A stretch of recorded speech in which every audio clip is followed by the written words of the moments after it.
जिनको हम इन्फिनिटेसिमल कहते हैं। ये वो नंबर्स होते हैं, इमेजिनरी होते हैं, जीरो से तो बड़े होते हैं लेकिन रियल नंबर से छोटे होते हैं, तो मतलब इमेजिनरी नंबर्स हैं। तो ऐसे नंबर्स हमारे पास बनाए गए हैं। थोड़ा बहुत जनरलाइज करेंगे इस कॉन्सेप्ट को, भूल जाएंगे कि हमारे पास डिस्टेंस था, टाइम था, वगैरह वगैरह। हम जनरल वैल्यू उठाएंगे, y is equal to x square. Generalization के लिए एक फंक्शन है y is equal to x square, लेकिन ये डेरिवेटिव, ये इंस्टेंटेनियस रेट ऑफ चेंज का कंसेप्ट देने के लिए हमारे पास एक चीज बहुत जरूरी होता है, और वो चीज क्या है कि आपका जो यहां पर y और x जो है, ये यानी दो वेरिएबल जो है, ये आपस में रिलेटेड होना चाहिए। रिलेटेड का मतलब x का कोई वैल्यू देने पर y क्या बन रहा है ये आपको पता होना चाहिए। जब तक ये रिलेशन वहां पर नहीं होगा तब तक आप उस पर डेरिवेटिव अप्लाई नहीं कर सकते हैं, आप उसका इंस्टेंटेनियस रेट ऑफ चेंज मालूम नहीं कर सकते हैं। जैसे कि यहां पर है x का वैल्यू अगर हम 2 देंगे तो y मुझे 4 मिलेगा, x का वैल्यू अगर मैं 3 देता हूं तो मुझे y 9 मिलेगा, x का वैल्यू 4 देंगे तो y मुझे 16 मिलेगा, मतलब मुझे रिलेशन है x और y में। सिमिलरली हम डिस्टेंस और टाइम का रिलेशन की बात कर रहे हैं। मान लीजिए एक फ्री फॉलिंग बॉडी है आपका, आप इसको छोड़ते हैं फ्री फॉल में, तो आपका डिस्टेंस और टाइम का जो रिलेशन आता है वो आता है d is equal to 1/2 of gt square. Physics वाले बच्चे बहुत अच्छी तरह से जानते होंगे इसको। तो ये रिलेशन है हमारे पास। अब हम इस पर ये जो यहाँ पर हमने स्टेप 3 बताया था वो अप्लाई करने की कोशिश करेंगे। स्टेप फर्स्ट क्या कहता था, अपनी मर्जी से दूसरा पॉइंट चुनो लेकिन क्लोज होना चाहिए, तो वो हमने चुना x plus delta x. Delta x मतलब हल्का सा चेंज है, बहुत छोटा सा चेंज, बिल्कुल छोटा सा, जितना आप छोटा कर सकते हैं। Delta x, x plus delta x. Step second कहता था एवरेज निकालिए इसका, delta y divided by delta x. वो हमने वैल्यू दिया यहाँ पर, तो डेल्टा एक्स का वैल्यू हो गया x प्लस डेल्टा एक्स का whole square minus x square divided by delta x. a plus b का होल स्क्वायर से जब हमने इसको एक्सपेंड किया तो हमें निकलता है डेल्टा एक्स का square plus 2x delta x divided by delta x. अब यहाँ पर तीसरा स्टेप का जादू काम करेगा। तीसरे स्टेप में कुछ ट्रिकी होता था, वो जादू यहाँ पर काम करेगा। तीसरा स्टेप कहता था पहला कि आपका डेल्टा एक्स जो है वो 0 नहीं है, और अगर ये डेल्टा एक्स 0 नहीं है तो आप यहां से डेल्टा एक्स से डिवाइड कर सकते हैं, इसको खत्म कर सकते हैं। अगर ये 0 होता तो वहीं पर हमारा काम तमाम, कुछ भी नहीं कर सकते थे, नॉट डिफाइंड लिख के बैठना था। लेकिन आपने अपने स्टेप में लिखा है delta x is not equal to 0, तो नॉट इक्वल टू 0 होगा तो मैं यहां इसे डिवाइड कर सकता हूं। डिवाइड करने पर मुझे बचता है delta y by delta x is equal to delta x plus 2x। अब यहां पर दूसरा जादू काम करेगा। दूसरा क्या कहता है, डेल्टा एक्स तकरीबन 0 है, 0 के बिल्कुल नजदीक है, तो वहां से क्या हो गया, delta y by delta x is equal to 2x, because delta x तो बहुत छोटा है, नेग्लिजिबल है, निकाल सकते हैं।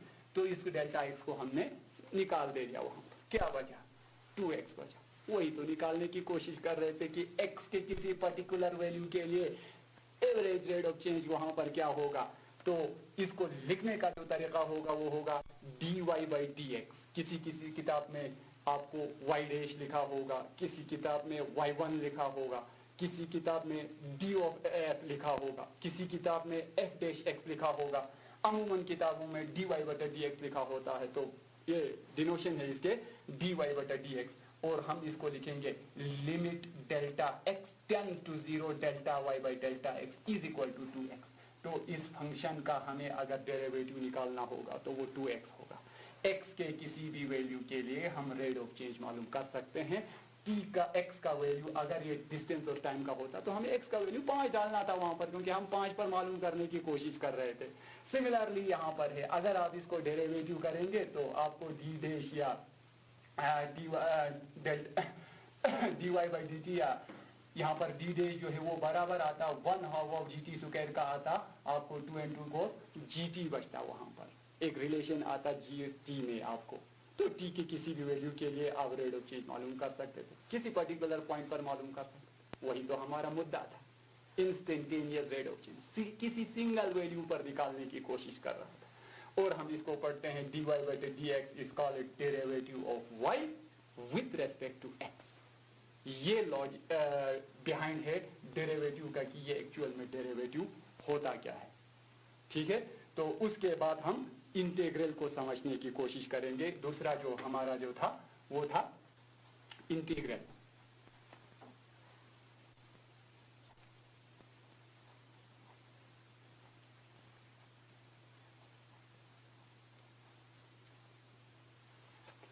तो इंटीग्रल, दूसरा जो कैलकुलस का जो पार्ट जो था वो था इंटीग्रल। डेरिवेटिव हमने समझा।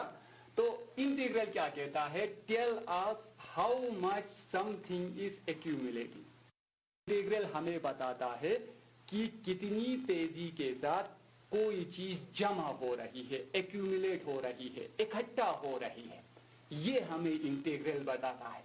मिसाल के तौर पर आप अपने मोबाइल पर मूवी डाउनलोड कर रहे हैं, तो 1 मिनट के अंदर आपने इतना डाटा कलेक्ट किया, 2 मिनट में आपका डाटा इतना हो गया, 3 मिनट में आपका डाटा इतना हो गया यहां पर।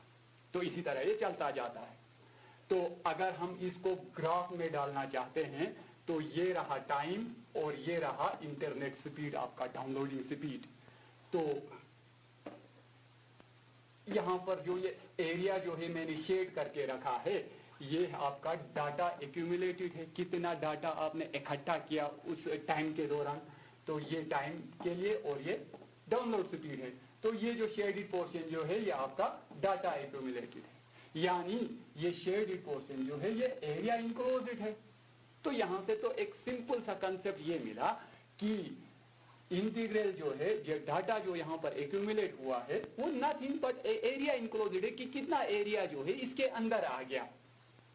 बहुत सारे और एग्जांपल जैसे कि स्पीड और टाइम का।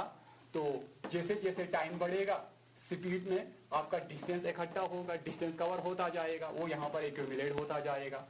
आपका डिस्टेंस और फोर्स का अगर आप निकालना चाहते हैं तो कितना वर्क इकट्ठा हो रहा है वो आप यहाँ से इस शेडेड पोर्शन में इकट्ठा होगा कि कितना वर्क हुआ है। तो इंटीग्रल जो है एक्चुअल में हमें ये बताता है how much area is enclosed, कितना एरिया इनक्लोज्ड है, ये हमें इंटीग्रल बताता है। ये इंटीग्रल हमें इसके बारे में जानकारी देता है कि कितना एरिया जो है इनक्लोज्ड हुआ है। लेकिन आप कहेंगे ये कौन सा मसला था, फिर इतना लोगों को बहला के क्यों रखा है, लोगों को इतना डरा के क्यों रखा है, भाई इंटीग्रल है, डेरिवेटिव है, इतना डरा के क्यों रखा है। तो फिर छोटा सा ट्विस्ट आएगा यहाँ पर। तो आप कहेंगे ये एरिया इनक्लोज्ड कौन सी बड़ी बात है, ये एक रेक्टेंगल है, हमें पहले से ही पता है, लेंथ इनटू ब्रेथ दे दो आप एरिया निकाल सकते हैं। ये कौन सी स्क्वायर की बात है, तो कोई परेशानी नहीं। साइड स्क्वायर जो है, लेंथ का स्क्वायर जो है वो एरिया होता है, तो ये भी निकल गया, ये भी एक रेक्टेंगल है, हो जाएगा। तो इसमें क्या परेशानी है। तो आप इन शक्ल्स में देखेंगे कि हर एक फिगर जो है, डायग्राम जो है यहाँ पर स्ट्रेट लाइन के अंदर बन है। एक्चुअल में स्ट्रेट लाइन के, इसका मतलब ये हो गया कि आपका कोई एक वेरिएबल वो कांस्टेंट रह रहा है। यहां पर आपका इंटरनेट स्पीड कांस्टेंट है, इसीलिए आपको एक स्ट्रेट लाइन में मिल रहा है। मान लीजिए 5 KB पर सेकंड से आप डाउनलोड कर रहे हैं, तो बिल्कुल 2 minute, 3 minute, 4 minute, 5 minute, 6 minute, 10 minute, हर वक्त इसका स्पीड अगर सेम रहा तो ये एक स्ट्रेट लाइन बनाएगा। यहां पर आपका स्पीड जो है वो कांस्टेंट रह रहा है, यहां पर आपका फोर्स जो है वो कांस्टेंट रह रहा है। तो इसीलिए आपको ये एक स्ट्रेट लाइन के अंदर ये फिगर्स आ रहे हैं जिसका एरिया निकालना बहुत ही आसान है। लेकिन हम जानते हैं कि रियल लाइफ में ये होता नहीं है। आपने अपने मोबाइल के साथ एक्सपीरियंस किया होगा कि आज तो 2 KB पर सेकंड चल रहा है, फिर कहते हैं अब तो बढ़ गया 15 KB पर पहुंचा, और कहते हैं नहीं अब तो 200 पहुंच गया। तो आपका डाउनलोडिंग स्पीड कांस्टेंट नहीं रहता है। आप गाड़ी से सफर करते हैं, आपका स्पीड जो है कांस्टेंट नहीं रहता है। स्पीड ब्रेकर आ गया तो 20 पर आता है, अच्छा सा रोड देखा 80 पर चला जाता है। तो एक्चुअल में क्या होता है, ये जो वेरिएबल है यहाँ पर स्पीड जो है, एग्जाम्पल के लिए हम टाइम और स्पीड का लेंगे, तो आपका ग्राफ कुछ इस तरह का बनेगा। यहाँ पर तो एक स्ट्रेट लाइन की तरह चल रहा था बिकॉज वो कांस्टेंट रह रहा था, लेकिन अगर कांस्टेंट नहीं है तो कुछ टेढ़े मेढ़े बनेंगे, कर्व बनेंगे। और इन जनरलाइज करने के लिए चलो हम स्पीड और टाइम को कुछ देर के लिए भूल जाते हैं। ये fx है, फंक्शन है, और ये x है, यानी ये x है, ये y है। क्योंकि हमने कहा था इंटीग्रल और डेरिवेटिव करने के लिए दोनों फंक्शन का आपस में रिलेटेड होना बहुत जरूरी है। ये पहला मुद्दा है हमारा। पहला पॉइंट है, अगर वो रिलेटेड नहीं है तो ना तो इंटीग्रेशन होगा ना तो डेरिवेटिव होगा उसका। तो ये आ गया, तो ये रहा आपका कर्व, ये रहा आपका एक्स का इंटरवल वगैरह व्हाटएवर इट इज। तो ये जो शेडेड पोर्शन का एरिया अगर आपको निकालने के लिए कहें तो यहां पर सबसे बड़ी परेशानी है, इसका एरिया जो है आप मालूम नहीं कर सकते हैं हमारे अब तक के नॉलेज के हिसाब से। ट्रायंगल का एरिया पता है, रेक्टेंगल का पता है, स्क्वायर का पता है, ट्रोपीजियम का पता है, पैरेललोग्राम का पता है, रोम्बस का पता है, पेंटागन हेक्सागन का पता है, लेकिन इस टाइप का पता नहीं है फिलहाल। ठीक है, तो लोग क्या करते थे, जैसे कि हमने पहले ही डिस्कस किया था, 250 बीसी हजरत ईसा से 250 साल पहले इंटीग्रल का जन्म हुआ था। तो लोग उस वक्त भी जानते थे, कंसेप्ट था उनके दिमाग में, जब कर्व के अंदर कोई फिगर आता था तो वो उसको छोटे छोटे छोटे छोटे स्ट्रिप्स में डिवाइड करते थे, फिर उन सारे स्ट्रिप्स का एरिया निकाल के अप्रोक्सीमेशन करते थे। वो था लोगों में, ये कंसेप्ट था पहले से ही। तो हम क्या करेंगे, जो हमें एरिया इसका निकालना है, हम इसके बीच में से एक लाइन खींचेंगे, इसको दो हिस्सों में डिवाइड कर देंगे। ठीक है, ये जो जिस पोर्शन का हमें एरिया चाहिए था, हमारा मकसद तो एरिया निकालने से, तो हम इसको दो हिस्सों में डिवाइड कर देंगे। दो हिस्सों में डिवाइड करने पर ये पार्ट फर्स्ट बन गया, ये पार्ट सेकंड बन गया, और ये कुछ शेडेड पोर्शन है ऊपर के जानिब, ऊपर कुछ शेडेड पोर्शन है। तो टोटल एरिया जो है वो बराबर होगा एरिया ऑफ फिगर फर्स्ट, ये वाला, plus second which is again a rectangle, plus shaded region. अभी यहां पर जो शेडेड रीजन है इसको भी ऐड करना है, तब हमें पूरा एरिया मिलेगा। तो टोटल एरिया मेरा बराबर होगा first plus second, first plus second होना, ये first region plus second region से है, प्लस शेडेड रीजन, ये जो ऊपर शेडेड हुआ है इस रीजन का एरिया चाहिए इसको टोटल करने के लिए। तो ये बराबर होगा, अब आप देखते हैं एक्स और वाई में रिलेशन है ना, रिलेशन नहीं होगा तो आप इसका भी एरिया नहीं निकाल सकते थे, फर्स्ट का भी, रेक्टेंगल होते हुए भी, लेकिन हमें रिलेशन है एक्स और वाई का। तो फर्स्ट का जो एरिया जो होगा वो बराबर होगा F of x1 delta x1, अगर आप इसको x1 मानेंगे, इसको x2 मानेंगे, तो और डेल्टा x जो है, ये जो डिस्टेंस है यहाँ पर, ये विड्थ, यहाँ पर लेंथ इनटू ब्रेथ, ये आपका लेंथ, ये एफ ऑफ x1, और ये आपका विड्थ यहाँ से यहाँ तक, इसका विड्थ जो है डेल्टा x छोटा रखा है हमने, delta F of x1 delta x plus F of x2 delta x, इन दो का तो हो गया रेक्टेंगल का, plus shaded area. Shaded area अभी भी है हमारे पास। अगर आप इसके दो के बजाय n स्ट्रिप्स कर देंगे, n से मुराद 15 कर देंगे, 20 कर देंगे, 100 स्ट्रिप बनाएंगे, 200 बनाएंगे, 1000 बनाएंगे, वट एवर यू वांट, तो n स्ट्रिप्स अगर आपने बनाया तो मेरा टोटल एरिया जो होगा, आप देख सकते हैं जितना ज्यादा यहाँ पर स्ट्रिप बनेंगे, छोटे छोटे टुकड़े बनेंगे, ये ऊपर वाले शेडेड पोर्शन जो है वो छोटे छोटे छोटे होते जाएंगे, आहिस्ता आहिस्ता आप देखेंगे ये खत्म हो रहा है। तो आपका जो टोटल एरिया जो आएगा वो आ जाएगा समेशन ऑफ, इसको समेशन बोलते हैं, ये मैथमेटिक्स का सम का डिनोट करने का, i running from 1 to n f of x i delta x, इसका टोटल एरिया होगा।